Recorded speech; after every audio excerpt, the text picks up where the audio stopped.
بەناوی خوای بەخشندەی میهرەبان سڵاوتان لەبێت بەڕێزان لە بەرنامەی ئەمڕۆ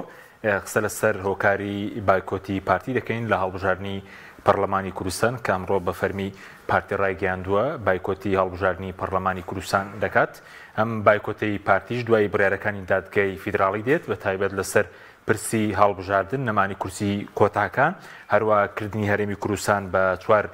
بازنەی هەڵبژاردن، هەروە سەرپەرشتیکردنی هەڵبژاردنەکە لەلایەن کۆمیسیۆنی عێراقەوە. قسە لەسەر هۆکارەکانی پشت ئەو بڕیاری پارتی دەکەین. ئایا پارتی ئەو بڕیارێک کە داوێتی پەشیمان پاشگەز دەبێتەوە یاخود دانوستان هەیە و دوای ئەوەش ئەگەر هەڵبژاردن نەکرێت چی ڕوودەدات ئەو بژاردانەی کە لە بەردەم هەرێمدا هەن؟ ئەم پرسانە لەگەڵ بەڕێز کاک سلێمان عەبدوڵڵا یونس نووسەر و ڕۆژنامەنووس قسەی لەسەر دەکەین کە بەڕێزیان لە لەندەنەوە لەگەڵمان دەبێت. کاک سلێمان سوپاسیان بە دەبوونی بەڕێزت دەکەین. لە سەرتاوە سەرنجی بەڕێز بزانم لەسەر بڕیارەکەی پارتی و هۆکارەکەی بۆچی دەگرێتەوە ئەوەی کە ئەمڕۆ بڕیاریاندا بایکۆتی هەڵبژاردننی پەرلەمانی کوردستان بکەن کەوا بڕیارە دەیشەش بەڕێوە بچێت.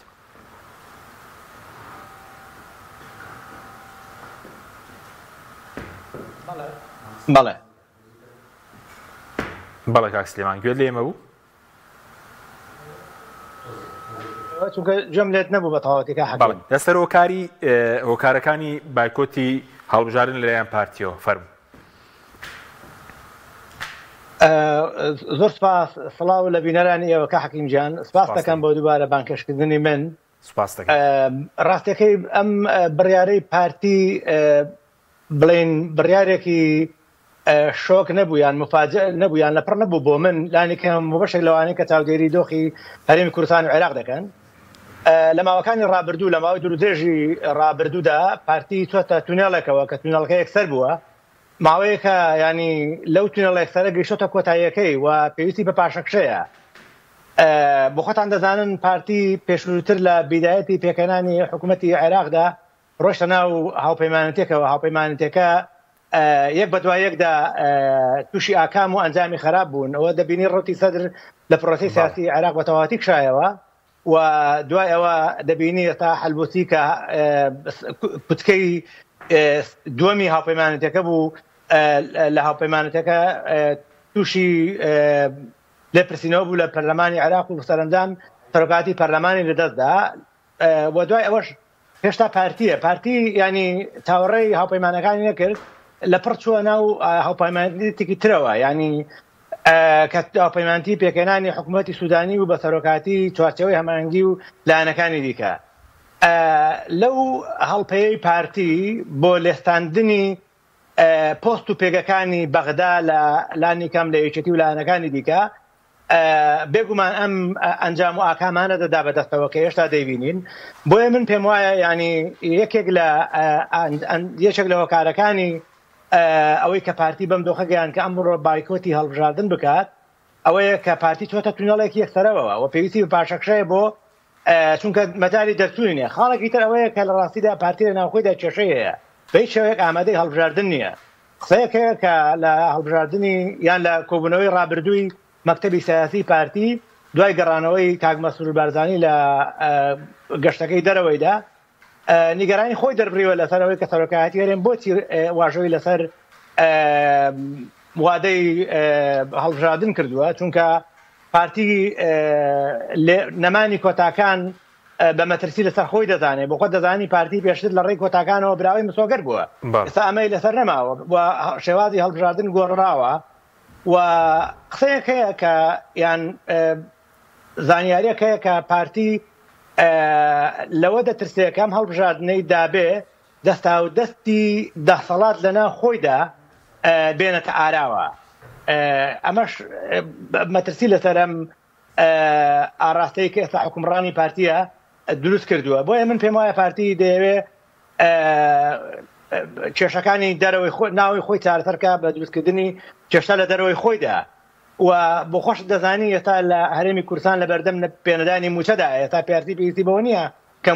بابەتی هەڵبژاردن بۆ هەرێمی کوردستان بکاتە بە قەزەیەکی سیاسی گەورە و کاریگەر لەسەر گۆڕەپانەکە. لە کاتێکدا خەڵک 4 مانگونیوە موچەی وەرنەگرتووە، خەڵک برسیە، خەڵک پێویستی بە ژیانە، بە گوزەرانە، بە داهات و دەستکەوتە.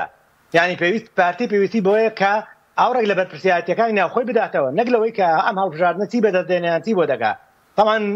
بە بێگومان ئەم هەڵبژاردنە خەریتەی سیاسی هەرێمی کوردستان دەگۆڕێ و بەشێک لە هێزی تازە هێناوەتەکایەوە وەکو بەمایە و کایی جاران حکومڕانەکانی کوردستان ناتوانن هەڵبستنەوە بە تایبەتی پارتی دیموکراتی کوردستان کە کۆتاکانی لەدەست بۆتەوە هەڵبژاردن بۆتە 4 بازنە پارتی لەوە مەترسی هەیە و قسەیەکی تر هەیە کە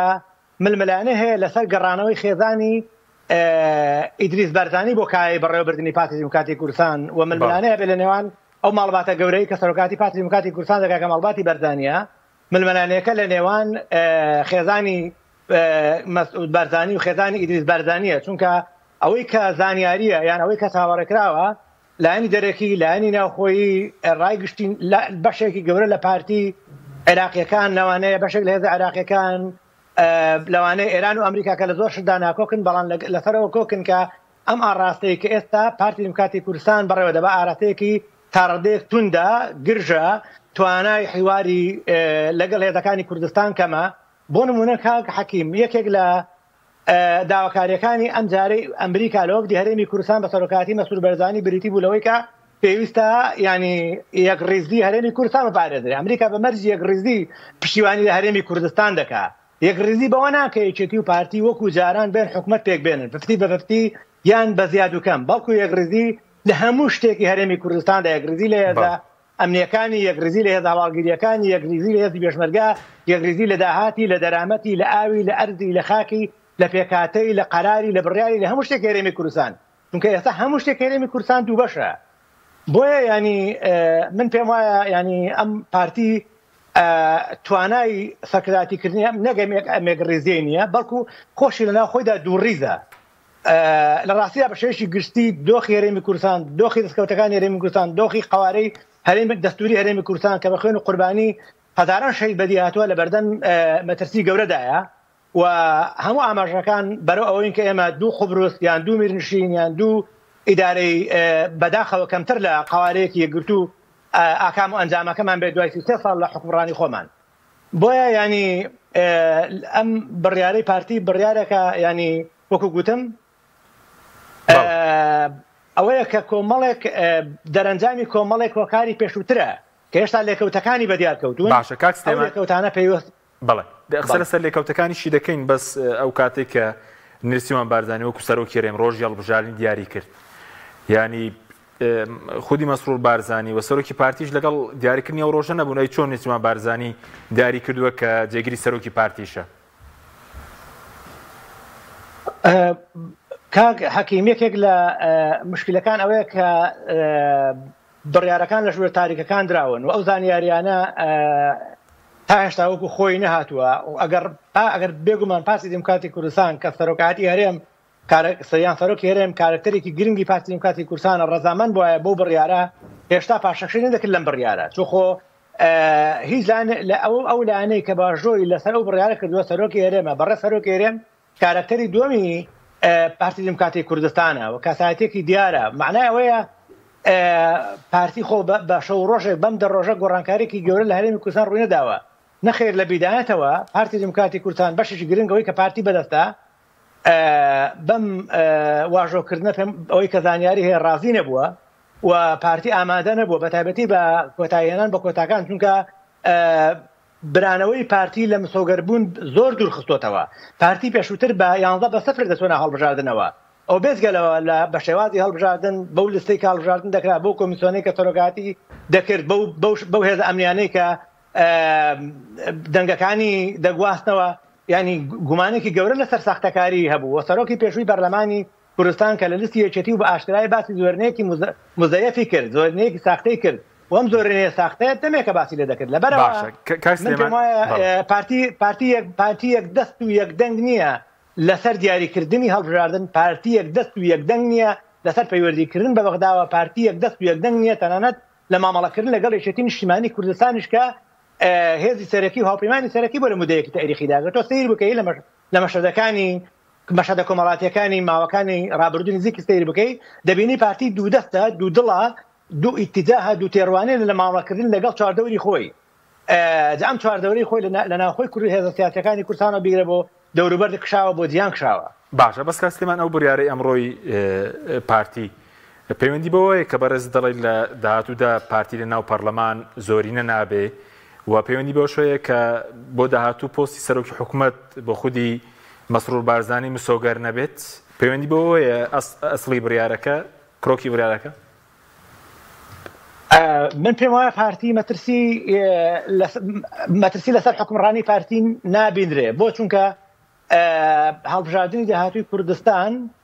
بە جۆرێکە کە ینی پارتی ئاودی و ناکە لە حکومڕانی کوردستان یان جمگە سەرچەکانی حکومڕانی کوردستان بە تەواوەتی لە پارتی ناستێنێتەوە بەڵام من پێم وایە پێکێنانی کابینەی داهاتوو دوای هەڵبژاردن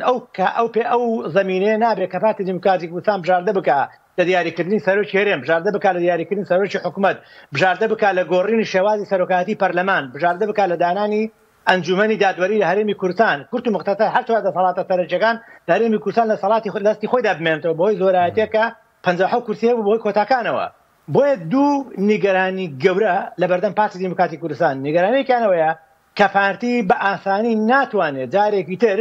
ئەو جمگە سەرەکیانەی حکومڕانی لە هەرێمی کوردستان بگرێتەوە دەست دا لە سەرۆکایەتی هەرێمەوەیە لە سەرۆکایەتی حکوومەتەوەی لە سەرۆکایەتی پەرلەمانەوەی لە سەرۆکایەتی دادوەرەوەی و هەروەها پارتی لە ڕابردوودا دەستی خستە هەڵبژاردننی سەرۆکایەتی کۆماری عێراقیش یعنی ئەم دەرفەتە ئەم زمینەیە بۆ پارتی گوزەشت خاڵی دووەمەوەیە کە پارتی لە ناوخۆیدا لە دەستاودەستکردنی دەسەڵات دەترسێ لە ڕاستیدا ڕایەکی بەرچاوانی گەورە هەیە لەناو پارتی دیموکراتی کوردستان هەوڵی گەڕانەوەی نێشیبان بازدانی دەدا بۆ حکومڕانی و بە بەڕێوەبردننی هەم پارتی و هەم بەش حکومڕانی کەیەتی چونکە بۆ خۆتان دەزانن ئێستا سەرۆکایەتی هەرێم ئەو دەسەڵاتانی سەرۆکایەتی حکوومەتی نییە ئێستا دەسەڵاتی یەکەم و دەسەڵاتی ئەوەل و ئاخیر لە دەسەڵات لە دەستی کاک مەسرور بارزانیدایە و بۆیە من پێم وایە ململانەکەش ڕوونە پارتی بەڕوونی هێشتا دوو ئاڕاستەیە ئەم ئاڕاستەیەی تر لە ڕووی ئەمنیەوە دابەشە لە ڕووی ئیعلامیەوە دابەشە لە ڕووی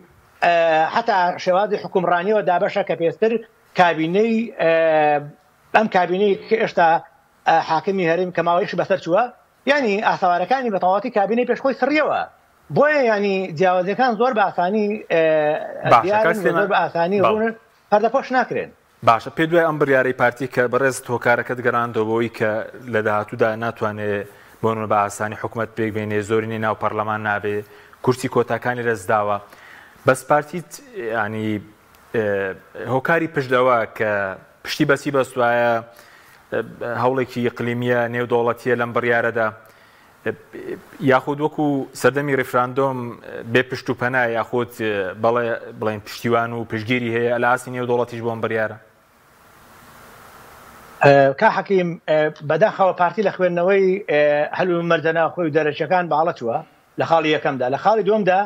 لە مێژوودا پارتی سەڵی لەوە نەکردوێتەوە کە پەنای بۆ هێزی دەرەکی بردبێ لە گۆڕانکاری ناوخۆیەکاندا یعنی من نامێ بچمە ناو ڕووداوە ناخۆشەکانی ڕابردووی ناو مێژووماندا بەڵام خۆ ئەوە زۆر ڕوونە پارتی لە هەر کاتێکدا هەستی بە مەترسی کردبێ لەگەڵ هێزێکی ناوچەی بە نسڵەمێنێتەوەلەوەی کامانگی بکە و هێزەکانی ناوخۆی تا سنوورەکان دەفەڕان دەبێت هێشتا ینی ئایا زمینی ئەوە لەبارە هەرچەندە لە سەرچاوی ناڕاستیەوە باس لەوە دەکرێت کە پارتی دیموکراتی کوردستان لە هەوڵی ڕێککەوتنی ژێربەژێردا بێت لەگەڵ تورکیا و بۆ بانگێشکردنی هێزەکانی تورکیا بۆ هەرێمی کوردستانیان بە جۆرێک ڕێککەوتن لەگەڵ تورکیا بۆ ئەوەی کە مداخەلە بکات بیانگەی ئەوەی کە ئێران هەژمونی لەسەر هەرێمی کوردستان و عێراق کردبێ لە ڕاستیدا من پێم وایە ینی ئەمە معادلەیەکی زۆر قورسە کە پارتی دیموکراتی کوردستان تێتە ناویدا معادلەیەکە پارتی بەرەو مەترسی دەبا و هەرێمەکە بەرەو مەترسی دەبا و کوردستان بەرەو مەترسی دەبا بۆیە معادلەیەکی زۆر مەترسیدارە لە بیریش نەچێ ئەم جارەیان پارتی دیموکراتی کوردستان لە بەرامبەر یەکێتی نیشتیمانی کوردستان پەنا بۆ هێزێکی ئیقلیمی نابە ئەمە دادگای فدراڵیە ئەمە حکوومەتی ئیتیحادیە ئەمە بەغدایە کە ینی دەستوری لە پشتە بۆیە ئەم جارە واقعێکی عێراقی قرس لە بەردەم پارتی دیموکراتی کوردستاندا بیریشمان نەچێ باشە پارتی دیموکراتی کوردستان پێشەوە بژادەی دیکەی لەبەردەستە ینی پارتی ئێستا سیاسەتی دەرەوەی عێراق بەڕێوە دەبات یا بەشێک لە سیاسەتی دارایی عێراقی لە بندەستە هاوبەشێکی ڕاستەقینەی حکومڕانی عێراقا وەکو گوتم لە ماوەکانی ڕابردوو کە سەر کۆمار پشکی یەکێتی بوو ئێستا شش پشکی یەکێتیە بەڵام مداخلەیەکی زۆر سلبی کرد لە ئاڵوگۆڕ یان دەستا دەستکردنی پۆستی سەر کۆمار لە نێوان کارکتەرێکی یەکێتی بۆ کارکتەرێکی دیکەی یەکێتی ینی پارتی لە هەموو ئەماندا قسەی کرد تەنانەت پارتی لە ماوەکانی ڕابردوودا قسەی هەبووە لەسەر سەرۆکایەتیکردن و جۆری بەڕێوەبردننی پارتە سیاسەکانی هەرێمی کوردستان سیاستەکانی ڕابردووی پارتی سیاستی ئەوە دەستێوەردان لە نانە سیاسەکان دەستێوەردانی سلبی لە ناوخۆی هەرێمی کوردستان دەستێوەردانی سلبی لە نێو ماڵی سونە دەستێوەردانی سلبی لە نێو ماڵی شیعە ئێستا گەیاندوێتی ئەوەی کە نۆبەی دەستێوەردان لە نێو ماڵی خۆی هاتووە پارتی ئێستا ئازاری ئەوە دەچێشێ کە دەستێوەردان لە نێو ماڵی خۆی تەن قرس دەبێ ینی من هیوادارم کە ینی ئەم بابەتە بە شێوەیەکی بە قازانجی هەرێمی کوردستان بگۆڕێ بەڵام لە ڕاستیدا دۆخەکە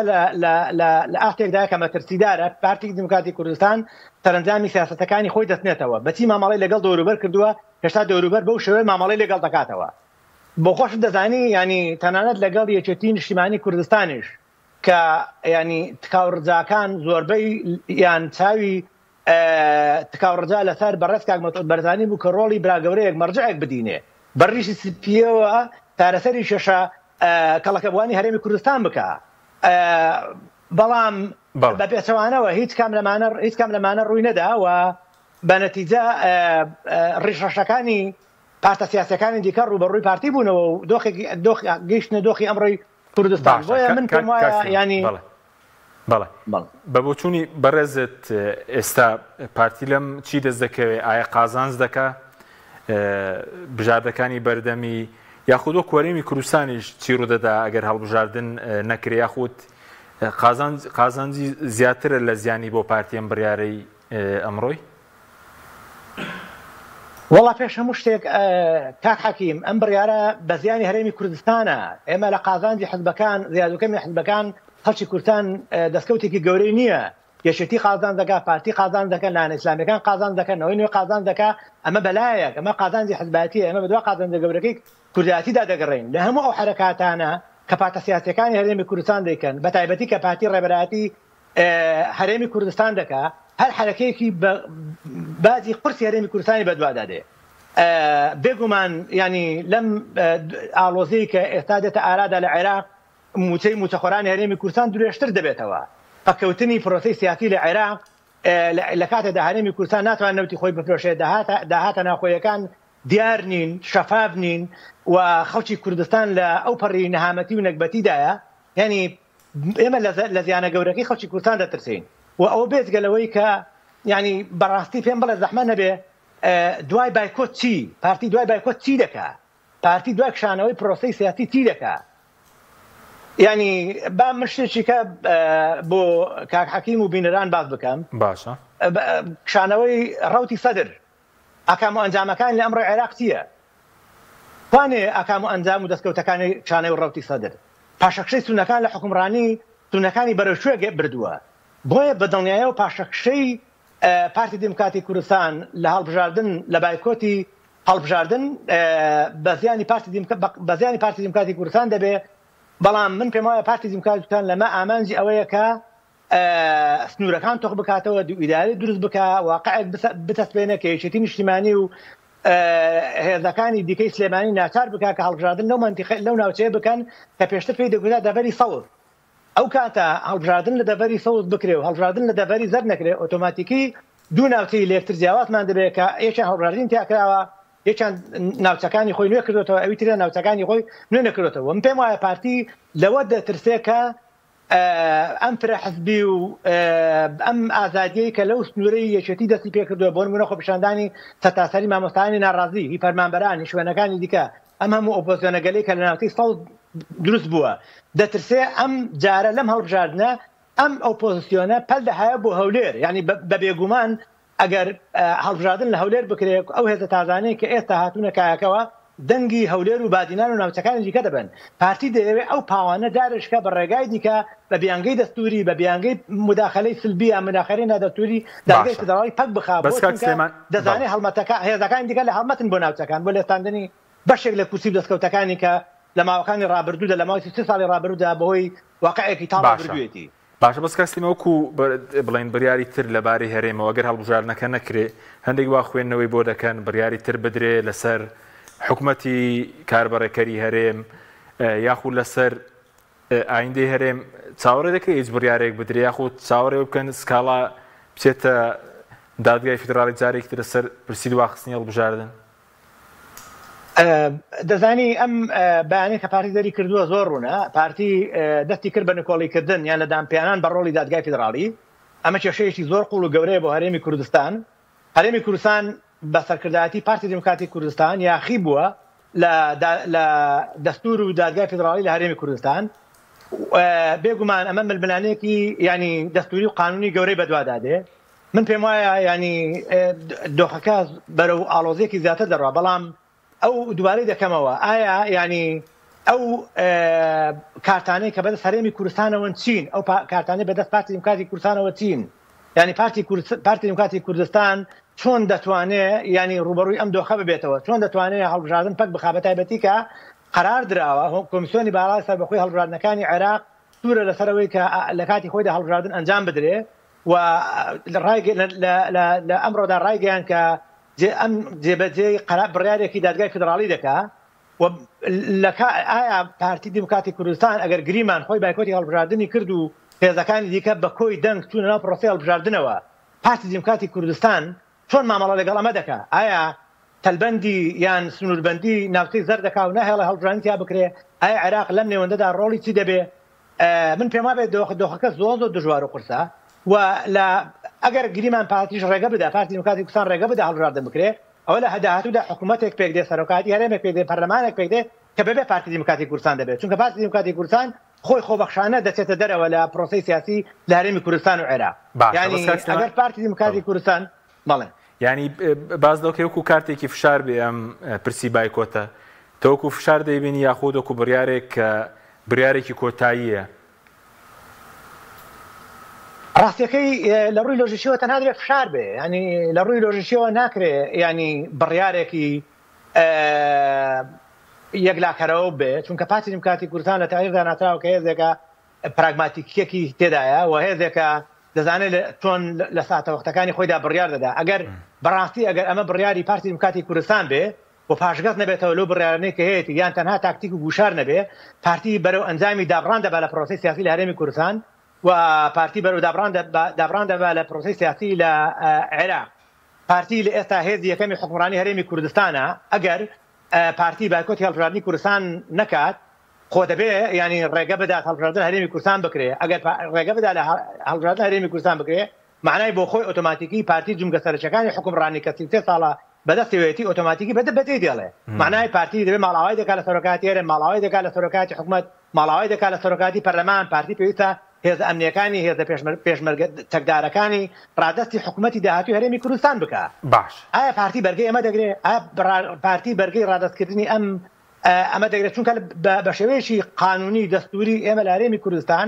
ئۆپۆزیسیۆنێکی چەکدارمان نییە ئەگەر پارتی دموکراتی کوردستان بەشداری هەڵبژاردن نەکرا کەواتە دەبێتە ئۆپۆزیسیۆن بەڵام ئێمە ئۆپۆزیسیۆنێکمان نییە هێزی هەشتای هەبێ و ئۆپۆزیسیۆنێکمان نییە ئاسایش هەبێ و ئۆپۆزیسیۆنێکمان نییە زێرەبانی هەبێ ئۆپۆزیسیۆنێکمان لە شتیوامان نییە ئۆپۆزیسیۆنێک بێ بێچەک بێ ئۆپۆزیسیۆنێک مەدەنی بێ ئایا پارتی بەرگەی ئەوە دەگرێت یان شوناسی پارتی لە مێژوودا کە هەموو ئەم شتانەی هەبووە بە ئاسانی بەرگەی مەدەگرن پێم وایە ئەمە بڕیارێکی واقعی نییە لەگەڵ تاریخی پارتی دموکراتی کوردستان لەگەڵ خۆی پارتی دموکراتی کوردستان یەک ناگرێتەوە من پێم وابێ پارتی ئەم بڕیارەی لە ململانەی قورسی ناوخۆی داوە لە ئەوەیە کە پارتی لە ئەنجامی ململانەی ناوخۆیدا سەرودەری لە دەرکردنی بڕیارەکان نەکردووە. باشە کاستێمان وەکو پشگیری نێودوڵەتی سەردانی مەسرور بارزانانی بۆ چەندە کەمێک بەڕێز باست کرد کە لەوێ پیان و تووە بڕۆن لە ناوخۆتاندا یەکریز بن وەکو هەموو لایەنە کوردستانیەکان لە هەموو بوارەکاندا پشگیری ئەمریکا هەیە بۆی کەم بڕیاری دادگای فیدراڵی لەسەر تایبەت بە هەڵبژاردن ڕەت بکرێتەوە تایبەت بە موچە ئەو پشگیری بەرەسێناوە مەسرور بارزانانی لە سەردانەکەی بۆ ئەمریکا کاتەوە ئێستا مەسەڵەن ئەم بڕیارەی لێکەوتوێتەوە؟ یەکەم شت کاک حەکیم ینی بێگومان پشتیوانی ئەمریکا بۆ سەفەرەکەی مەسرور بارزانی هەبوو و ئەمە لایەک بەڵام بینی حکوومەتی هەرێمی کوردستان و حکوومەتی بەغداد بێگومان ئەمریکا پشتیوانی لە حکوومەتی بەغداد دەکات و لەبیرمان نەچێت کاک حەکیم تا ئێستا ئێمە هاوپەیمانی زارەکی ئەمریکاین هەرێمی کوردستان هاوپەیمانی زارەکیە هاوپەیمانێکی نەنووسراومان هەیە لەگەڵ ئەمریکا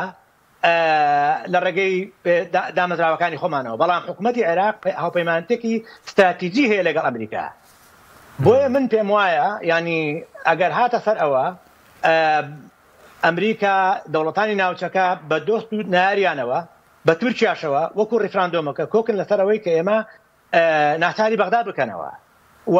ئەوە مەشهەدەکانی ڕابردوو زۆر لە بەرچاومانە ئایا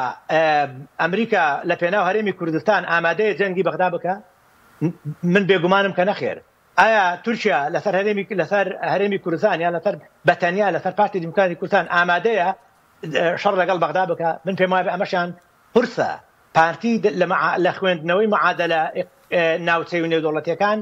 ئەوەی کە بەبادینی پێ دەڵێن شاشە هەڵەیە بەڕاستی پێویستی بەوەیە کە بە شێوەیەکی لۆژیکی مامەڵە لەگەڵ پێگەی هەرێمی کوردستان بکات کاک حەکیم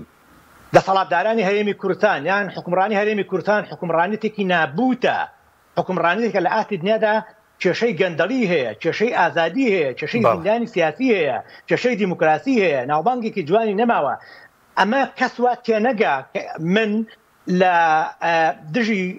قوارەی هەرێمی کوردستانم چونکە ئەم قوارێ بە خوێنی شەیدەکانی خۆم و شەیدەکانی میلەتێک بەدەستهاتووە ئێمە تا سەر ئێستا بەرگی لە قوارەی خۆمان دەکەین بەڵام بەداخەوە بەهۆی حکومڕانی خراپ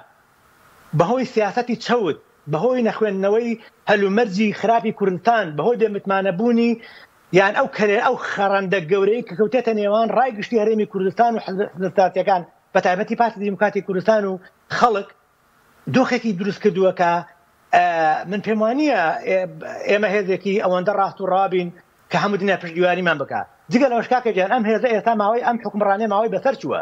نابێت تۆ بێ ماوەکەت بەسەر نوێکەیتەوە نابێت دیموکراسیەکەت نوێ بکەیتەوە نابێت دارشکە پەرلەمان بخەیتەوە توارچەوەیەکی قانونی دەکەێتە لە کار کەوتووە دامەزراوەی یاسادانن تەبێت دامەزراوەی جێبەجێکردن تەبێت دامەزراوەی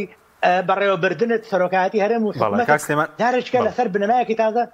کار بکاتەوە چونکە ئەگەر ئەمانە نەبێت چۆن خەڵک پشتیوانی لە دامەزراوەی ئەکسپایر و بەسەرچوو دەکات باشە پێنج خولەکمان ماوە چەند پرسیارێکتر بە کوردی سوپاس دەکەین چاوەڕێت پارتیەنگاوی دیکەش بنێ ئێستا بایکۆتی هەڵبژاردننی کردووە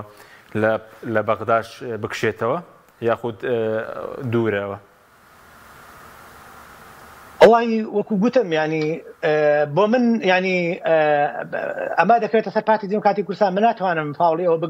بگرمەوە ئایا پارتی لە بەغدا دەکشێتەوە یان ناکشێتەوە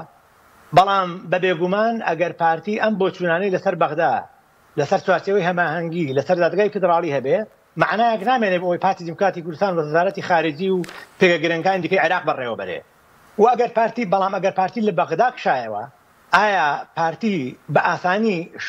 شوێنی خۆی پێگەی خۆی لە بەغدا دەگرێتەوە کە پێگەی کوردین من پێم وایە کشانەوەی پارتی دیموکراتی کوردستان بەسەرێک لە عێراق لە پرۆسەی سیاسی عێراق بەسەرێک مەترسی دەبێت لەسەر خۆی بەسەرێک دەبێت مەترسی دەبێت لە دەستکەوتە کوردیەکان چونکە ئەو شوێنانی کورد ئەو شوێنانی پارتی دیموکراتی کوردستان لەوانەیە بە یەکجاری لەدەست دەدا بۆیە من ینی هیوادارم تەنها ئەمە مانۆڕی سیاسی بێ و تاکتیکی سیاسی بێ کە پارتی دیموکراتی کوردستان دەیکا و بیریش نەچێت پارتی هیچ ڕاوێژێکی لەم بابەتە لەگەڵ لایەنە سیاسیەکان نەکردووە چونکە ئەمە پێویستی بە یەکدەنگیە بە یەکەڵوێستیە بە یەکڕێزیە پارتی ینی لەپڕ ئەم بڕیارەی بۆ هەموو لایەنە سیاسیەکان و بەناوی هەرێمی کوردستانەوە دەرکردووە ینی بۆیە ینی من وای نبینم کە پارتی دیموکراتی کوردستان لەم بابەتە جددی بێ و پێم وایە کە پارتی بە نەتیجە پاشەخشە لەوە دەکا کە پرۆسەی سیاسی عێراق بکشێتەوە چونکە ئاکام و ئەنجامەکانی سەدر و تونەکانی لەبەرچاوە باشە کاک سلێمان سەبارەت بە بڵین موچەش ئێستا کێشەی موچە هەیە بەڕای دادگای فیدراڵی هەیە خۆتان ئاگادارین زیکەی مانگێکە لە 21 دووە دەرچووە تاکو ئێستا ناچنە ژێرباری سەڵاتدارانی هەرێم کە موچە لە عێراقەوە بدرێ پێدوایەمان چی بەسەردێ بەشێکی بڕیارەکە بایکۆتەکە ترسە لەوەش کە موچیان لە دەستنەمێنێ دەسەڵاتدارانی هەرێم بە پارتیوی کێتیەوە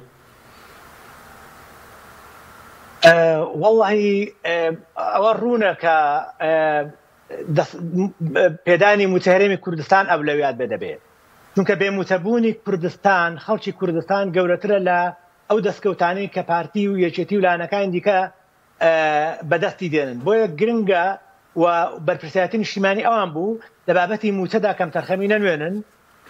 هەرچی پێویستە لە ئەوەلیات و لە ڕێشوێنە ئیداریەکان بیگرنە بەر بۆ ئەوەی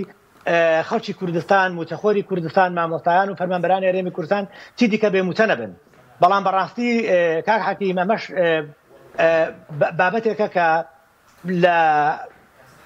زۆر بە سادەی پێمان دەڵێ کە لایەنی هەرێمی کوردستانیش کەم تەرخەمە لەمە ئەمان نانەوێ ئەم لستە بەرفراوانە ناشەفافە ناڕوونان لەدەست بچێ ئەگەر نا بۆچی ینی بە سەرانسەریکردنی موچە لە هەژماری من بێیان لە هەژماری تۆ بێیان لە هەژماری ئەو بێ یان لە هەژماری ئەوان بێت لە دۆخی هەرێمی کوردستان دەگۆڕێ هیچ هەژمارێک مقدس نییە بەڵکو ئەوەی مقدسە هەژماری خەڵکی کوردستانە جیرفانی خەڵکی کوردستانە کە پێویستە زوو بە زوو ینی بەشی ژیان و بەشی گوزەران و بەشی ژیانێک شەرافەتمەندانە چوار مانگونیوە بەڕاستی حەتارێکی قرس لەسەر خەڵکی هەرێمی سپاس دەکەم بە کورتی سەبارەت بەداهاتی ناوخۆ بەڕێز زانیاری زۆرت لە هەموو وارەکان داهاتی ناوخۆ لەگەڵ ئەو پارەی لە بەغدا بەشی موچە ناکات بێگومان داهاتی ناوخۆ لەگەڵ ئەو بڕەپارەی کە هەیە بە ژێری هەموو زانیاریەکان بەزیادەوە بەشی موچە دەکات و ینی پێویستە داهاتی ناوخۆ لە سلێمانی و لە هەولێر لە لای یەکێتی و لە لای پارتی بە شێوەیەکی شەفافانە بۆ موچە بەکاربێ من لەم ڕۆوە ڕەخنەم لە دەسەڵاتدارانی هەرێمی کوردستان بەبێ جیاوازی هەیە پێویستە داهاتەکانی هەرێمی کوردستان پێش بخرێنە خزمەتی خەڵکی کوردستانەوە بە داهاتە ناوخۆیەکانیشەوە بێگومان زیاد لە زانیاریەک و سەرچاوەیەک پێمان دەڵێ کە داهاتی هەرێمی کوردستان زۆر لەوە زیاترە کە موچەی پێدا بەش بکرێ و بەغداش ئەم زانیاریانەی هەیە بەداخەوە لە ماوەکانی ڕابردووش هەرێمی کوردستان بای ئەوەندە کراوە بووە کە بەغداش ئەو زانیاریانەی هەیە ئێمە توانای تەکمیلەی موچەمان هەیە بۆیە تەکمیلە نەکردنی موچەی هەرێمی کوردستان بە دەردی دەسەڵاتدارانی هەرێمی کوردستان ناخوا بەڵکو نەکبەتی و نەهامەتێکە ئێوەیە کە چیرۆکی برسیبوونی خەڵکی کوردستان یان بەبارەتەگرتنی ژیرفانی خەڵکی هەرێمی کوردستان لە بۆنە سیاسیەکاندا یان لە ملانە سیاسیەکاندا زیاتر درێژ دەکاتەوە. بەڵێ سوپاس دەکەین کاک سلێمان عەبدوڵڵا یونس مادومان کردی سوپاسیان بەدەبوونی بەڕێز دەکەین. سوپاس بەوەی بینێرانی بەڕێز سوپاس بۆ هاوکارانم خواتان لەگەڵ.